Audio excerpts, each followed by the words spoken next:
අපි බලමු පුතේ ඔගේ ඊළඟ කොටස අපි ප්‍රමාත්‍ය ප්‍රශ්න අංක 46 නේ 47 බලන්නකෝ. 47 아무තු ප්‍රශ්නයක් තියෙනවා මේ බලන්න. 47 කියනවාලට මෙහෙම. සෝඩා බෝතලයක් විවෘත කළ විට සෝඩා ජලය තුලින් වායු බුබුළු ඉහළ නැගී. දැන් ඔයාලා දන්නවනේ මේක. සෝඩාමයි දන්නේ දැන් මේ බෝතලෙට වෙන බීමක් දාන්නත් පුළුවන්. සෝඩා දාලා තියෙනවා. ප්‍රොෆෙසර් කෙනෙක් හදලා තියෙන්නේ. හරි. ඒතකොට මේක දැන් මේ මූඩිය කඩපු ගාම පුතේ මොකද වෙන්නේ? මේකෙන් මෙන්න මෙහෙම වල පේනවා වායු බුබුළු ශීඝ්‍රයෙන් මෙහෙම යනවා. හරි. සෝඩා කියන්නේ මේක කාබනික් අම්ලනේ මේක කියන්නේ කාබන් ඩයොක්සයිඩ් වල ඇතුළු කරලා තියෙන්නේ. ඒවා තමයි පිට වෙලා යන්නේ එළියට. හරි. ඔය ටික ඔක්කොම ගියාට පස්සේ ඇති දෙයක් නැහැ වතුරේ.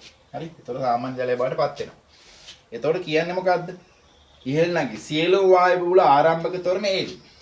මේ ඔක්කොම වායු බුබුළු ඒ තොරණෙන් තමයි යන්නේ උඩට. උඩට යනවා. ඊට පස්සේ කියනවා බෝතලේ නිදහසේ පහළට වැටෙන විට බෝතලට සාපේක්ෂව වායු බුබුළු මොකද වෙන්නේ කියලා තමයි අහලා තියෙන්නේ. හරි බෝතලට සාපේක්ෂව වායු බුබුළු වලට මොකද වෙන්නේ කියලා අහලා තියෙන්නේ. හරිද? එතකොට මෙන්න මෙහෙම සිද්ධියක් ඔය තියෙන්නේ. ඔයාලා යාන්ත්‍රික දඩ ඉගෙන ගන්නනේ මෙහෙම දෙයක්. දැන් මොනවා හරි හිතන්නු උත්තෝලකයක් ගන්නකො. උත්තෝලකයක් ලිෆ්ට් එකක්. උඩට යන තියෙන ලිෆ්ට් කියලා කියන්නේ. ඔයක ගණන් ඕකේ ඉගෙන උගන්නන මෙහෙම දැන් මේ උත්තෝලකයක් කොහොමද දැන් කේබල් එකකින් දුවන්නේ. ඉහළ පහළ යන්නේ ඕකේ. එතකොට මේ උත්තෝලකයක කේබලය කැඩිලා. දැන් මේක මිනිස්සු එහෙම ඉන්නවනේ. මිනිස්සු ඉන්නවා එක්ක මේක තව ද්‍රව්‍ය තියෙනවා මේවා තියෙනවානේ. මේකේ ආධාර කේබලය කැඩිලා මේක හිතන්නකෝ G වලින් පහළට වැටෙනකල ගුරුත්වයට ගුරුත්වයට පහළට වැටෙනකොට පුතේ මොකද වෙන්නේ මේ සියලුම වස්තු වැටෙන්නේ ගුරුත්වයට. ඒ කියන්නේ උත්තෝලකටනේ G වලින්. මේ මිනිහ වැටෙන්නේ G වලින්. මේක බෝලයක් නම් මේක වැටෙන්නේ G වලින්. පෙට්ටියක් තිබ්බොත් ඒක වැටෙන්නේ G වලින්. ඒතර සියල්ල වැටෙන්නේ G වලින්. ඒතර මේක අපි කියනවා මේක උත්තෝලකයේ මත ක්‍රියාකාරී G බිඳුවයි කියලා. ඔක්කොම ගුරුත්වයට ගන්නකොට මේ ස්පර්ශ නැති වෙනවා. හරි ඔක්කොම පාව වෙන්න පටන් ගන්නවා. හරිද? එතකොට වෙන්නේ අන්න ඒ වගේ දෙයක් තමයි මේකෙත් වෙන්නේ.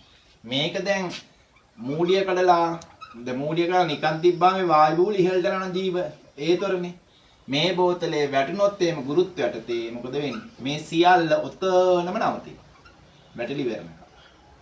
ඒ ක්‍රියාකාරී ජී බිඳුවක් වෙනවා. ඔබ සිද්ධාන්තයක්. ඔයාලා ද්‍රවස්ථිතිය කරද්දී ඔය ගැන ගොඩාක් ඉස්සරහට කියලා දීලා. හරි ඔන්න ඔයගේ මං කියේ ප්‍රොෆෙසර් ප්‍රශ්න දාන්නේ පොඩි තියරි අල්ලගෙන කියේ. ඔබ ලොකු දෙයක් නෙවෙයි. තමයි එක එකව ලියනවා. හරි ඒ තොරණෙන් යනවාද ඒ ධන G වලින් කියලා කියනවා. ඒ ඍණ G එක එක කතා කියනවා. හරි නමුත් මේකේ ක්‍රියාකාරී බිඳුවක් වුණාම මේවා නිශ්චලතාවය පවතින හේතුව තමයි පුතේ. දැන් මොනවා හරි ද්‍රවයක වස්තුවක් ගිල්ලුවාම මේක මත ක්‍රියා කරන උඩුකුරු තෙරපුම. අපි දැන් අපි ටැංකියකට මිනිහෙක් දාලා මොන මේ මිනිහෙක් දාලා ඉන්නේ. හරි. ඒතර මෙයා මත U තියෙන උඩට. හුස්ම ගන්න පුළුවන් හිතන්න. ඒතර මේ ටැංකිය පිටින්ම වැටෙනවා පල්ලෙහාට. ඒතර මෙයා මත උඩුකුරුවක් තියෙනවානේ. ආ ටැංකිය පිටින් පහළට යනකොට මෙයා මත මෙන්න මේ U නැති වෙනවා. හරි මේ උඩුකුරු තෙරපුම ක්‍රියා කරන්නේ G තොරණේ තියෙනකොට. අයි අපි උඩුකුරු ලියන්නේ කොහොමද? U සමානයි V rho G නේ. මේ G. දැන් ෆිසික්ස් වල රසවත් විෂයක් ඔය තීරි පොඩි තැන් තියෙන මේ අල්ල ගන්න පුළුවන් නම් හරිද? ගොඩාක් දේවල් ඉගෙන ගන්න ඔය බහුවර ප්‍රශ්න කතා කරනකොට ලොකු පරාසයක් තියෙනවා. හරි. ඔය ගොඩක් සිද්ධි තියෙනවා. මම ඔළුවේ තියාගන්න මේවා තිබුණා කියලා. හරි. එතන මේක උත්තර වෙන්න ඕන. එතකොට කීයද? නිසලව පවතී කියන එක 44 7. හරි. දැන් බලන්න 48. 47 අහලා තියෙන්නේ පුෂ්ටිකාත්‍ති ගාන. කේශික නාලයක් ගැන අහලා තියෙන්නේ. මේ බලන්න. මේකේ කියනවල සිරස් කේශික නාලයකින් කොටසක් ජලයේ ගිල්වා නලය තුල පීඩනය ඒ තුලට වාතය පම්ප කිරීමේ ක්‍රමයෙන් වැඩි කරනවා. නලයක් මෙහෙම ජලයේ ගිල්ලනවා. කීයද? 46. ජලයේ ගිල්ලලා මේක දැන් ජලමාවගේ පුතේ මෙහෙම හිටියේ මෙහෙම අනිත් පැත්තට නේද? ඒකල මොකද කරන්නේ? මේකේ පීඩනය එන්න වැඩි කරනවා. පීඩනය වැඩි කරනවා. එතකොට මේක පහළ යනවා. පහත කෙළවර ජල පෘෂ්ඨයේ H ගැඹුරින් ඇත. මේක තියෙන H ගැඹුරින්. H ගැඹුරින් ඇත. H වෙනස් කරන විට නලය තුල පැවතිය හැකි උපරිම පීඩනය P. පීඩනය P H එක්ක විචලනය වෙන්නේ. ඒ කියන්නේ y අක්ෂයට තමයි පීඩනය තියෙන්නේ. H තියෙන්නේ x අක්ෂයට. විචලනයේ වෙන අන්ද වඩාත් හොඳින් දැක්කන්නේ මොන ප්‍රස්ථාරෙන්ද කියලා අහන්න. දැන් එතකොට පුතේ දැන් ඕකේ දැන් ඔහොම ඔක්කල උත්තර ලියනකොට ඔයාලා අනිවාර්යෙන් පොඩ්ඩක් හදාගන්නනේ සමීකරණය. මොකද්ද? දැන් මේකේ ඇතුළේ තමයි එළියෙන් ක්‍රියා කරන කියලා තමයි ආයගෝල පීඩනය. ෆයි කියලා ගමු. ඇතුළේ පීඩනේ p කියලා ගන්න. ඇතුළේ පීඩනේ p.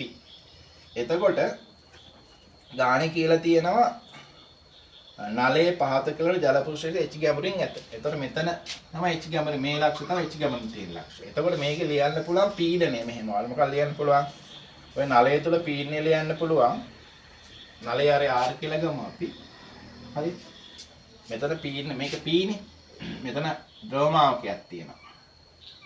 හරි. එතකොට මෙතන ද්‍රවමාවකයක් තියෙනවා. මෙතන ෆයි තියෙනවා. අපි මෙතෙන්ද මේක පීඩනය වැඩි කරන් ගියාම පුතේ අන්තිම මොකද දන්නද වෙන්නේ? අන්තිමට වෙන්නේ පීඩනය වැඩි කරාම මොහොම ගිහලා මෙන්න මෙතෙන් ඇදෙන ද්‍රවමාවකයක් අන්තිමට. මේ ඇතුලේ ඔක්කොම තියෙන වාතය. මේ ජලය. අවසානයේ නේ ඔක මෙන්න මාවකේ පහළ ගිහලා මේ මට්ටමට එනවා. හරිද? ඔන්න මේක H. එහෙනම් මෙන්න මෙතන මම ලක්ෂය ගන්නම්කෝ B කියලා. P.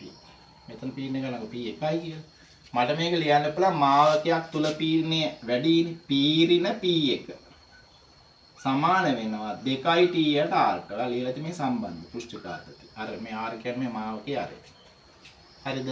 P ඍණ P1 කියන්නේ මෙතන පීඩනයනේ. මෙතන පීඩනය කියන්නේ වායුගෝලීය පීඩනයට එකතු වෙන්න ඕනේ H උස ද්‍රව කඳකින් ඇති කරන පීඩනය. සමානයි 2t යට r. හරි දැන් අදහසක් එනවනේ. P සමානයි මේ පදේ මම එහාට දාන්න ඈ. ෆයි ධන h රෝචි. මම ඉවත් කරන්නේ එහෙම ධන 2t යට r.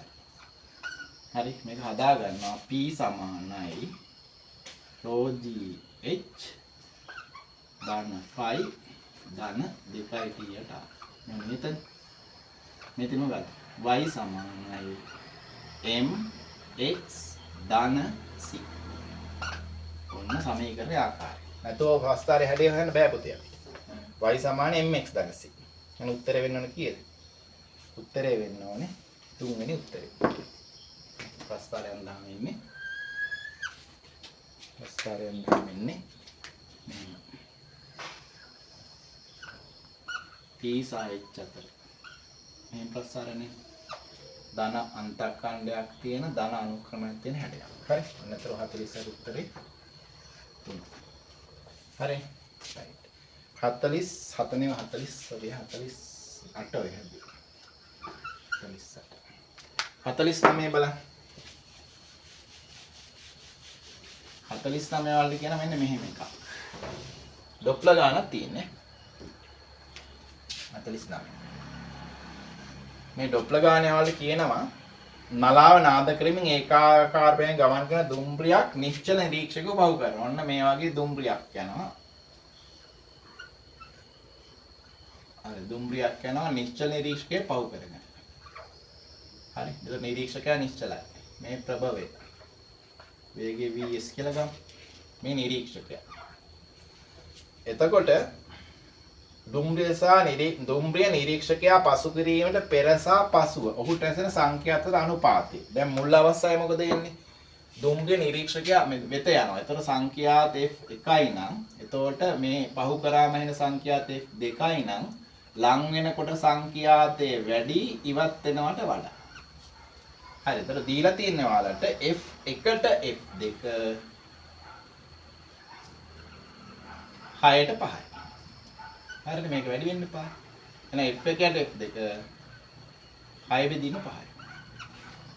ඔබ දීලා තියෙනවා. දැන් මොකක්ද අහන්නේ? අහන්නේ ධ්වනි වේගය 330ක් නම් දුම්රිය වේගය. ධ්වනි වේගය 330යි.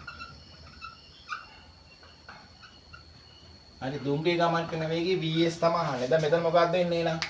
මෙතන වෙන්නේ අචල නිරීක්ෂකයෙක් දෙසට ප්‍රභව වෙනවා. හරිද? අචල නිරීක්ෂකයෙක් දෙසට ප්‍රභව වෙනවා. ඒතර සමීකරණ ලියා ගන්න. අචල නිරීක්ෂකයෙක් දෙසට ප්‍රභව වෙනවා.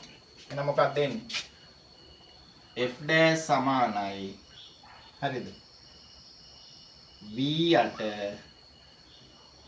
v ඍණ vs වැඩි කිරීම f අනිත් එක එන්නේ f double dash දැන් මේක මම f එක කියලා ගන්නකො දෙසට එනකොට මේ ඉවතට යනකොට v යට v ධන vs වැඩි කිරීම ඩොප්ලාචන සමීකරණය කරලා ඇති. හරි නිරීක්ෂකයා දෙසට ප්‍රභව වෙනවා. හරි f එකට f දෙක දාන්නේ මේ සමීකරණ දෙක කොහොම බෙදන්නේ? බහුවර්ණය. මේක කැපෙනවා. v කැපෙනවා. මේක උඩට යනවා. මොකක්ද වෙන්නේ? f එක යට f දෙක සමානයි v ධන vs බෙදීම v ඍණ vs. හරි මේක 6 බෙදීම 5යි. v කියන්නේ 330යි. ධන vs බෙදීම මම මෙතන v ම දාන්නම් සුළු කරගන්න ඈ v ඍණ vs වැඩි කර 6යි v 6යි vs ඍණ 5යි v ධන 5යි vs මේ v මෙහෙට ගේන්න. එතකොට 6යි v ඍණ 5යි v කියන්නේ v 6යි 5යි 11ක් වෙනවානේ vs. හරිද? එහෙනම් vs සමානයි මේ බලන්න v යට 11යි. දැන් v කියන්නේ 330. සුළු වෙන දීලා තියෙනවා. 11 සරත් 30යි දුන්නේ වේ.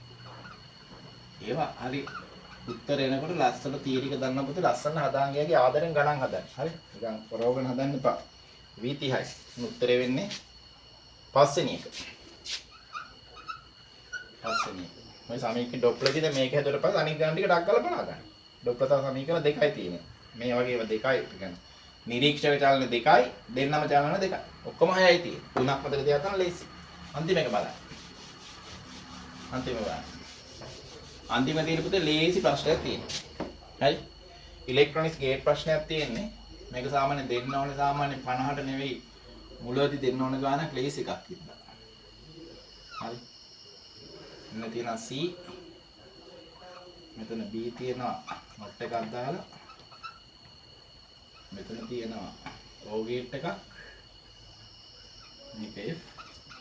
මේක මේ ගේට්ස් වෙනම කරලා තියෙන්නේ. මේක AND එකක්. AND එක කියන්නේ ගුණිතයක්. මේක O එකක් කියන්නේ එකතුවක්. එතකොට මේක අහන්නේ ඔයාලගෙන් ABC ABRC බූලියන් නිශ්චල තුනක් නම් F ප්‍රතිදානෙ දුන්න ලබන්නේ. මේ බලන්න F ප්‍රතිදානිය දෙන්නේ මෙතන AND එක කියලා කියන්නේ මෙතෙන් දෙන්න මොකද්ද? මෙතනින් C එක එනවා. C එකයි B එකේ එන මොකද්ද? B බානේ. එහෙනම් CB බා තමයි මෙතනින් එන්නේ. CB බා. හරි? මේ දෙක එකතුව මේකට එනවා. හරි ලේසි මේ C සමානයි A ධන CB බා. 50ට එක දුන්නක ඉතින් හොඳ නෑ. සරල ප්‍රශ්නයක්නේ. A ධන B බා C කියන උත්තරේ ඒක. ඔන්න එතන 99 පේපර් එකේ මම ප්‍රශ්න 60ක් තිබ්බට මම ඔයාලට අලුත් එකේ ඉන්න 50ක් කරේ. හරි? මේ 50 කරේ ඕන වීඩියෝ ටිකයි මුලින් ඉඳලා බලන පේපර් එකේ ඔයාලට එතකොට ඒ ටික කරගන්න පුළුවන්. මේක අපි ලබන සතියේ මම ඔයාලට මේකේ වෙනම කොටසක් මම කරන්නම්. හරි? එන මේ වෙනම සෙක්ෂන් එක ඩොප්ලර් ආචරණය වෙනම ඊට පස්සේ දෘෂ්ටි දෝෂ වෙනම හරි අන්න ඒ වගේ ටිකක් අපි වෙනම කතා කරමු. ඒ ටික තමයි කරන්න තියෙන්නේ. මේකෙන් ඔයාලට ප්‍රයෝජනක් වුණා නම් හරි ඒක බලන්න ආපස්සට චෙක් කරලා බලන්න අර කීප දේවල් ටික කරන්න. ඔය වීඩියෝ ටික සබ්ස්ක්‍රයිබ් කරලා යාළුවන්ට පොඩ්ඩක් කියලා ඔය වැඩේ උදව්වක් කරගන්න. හරි මම හිතනවා මොනවාරි උදව්වක් ඔයාලට මේකෙන් වෙන්න ඇති කියලා. හරි සිටිය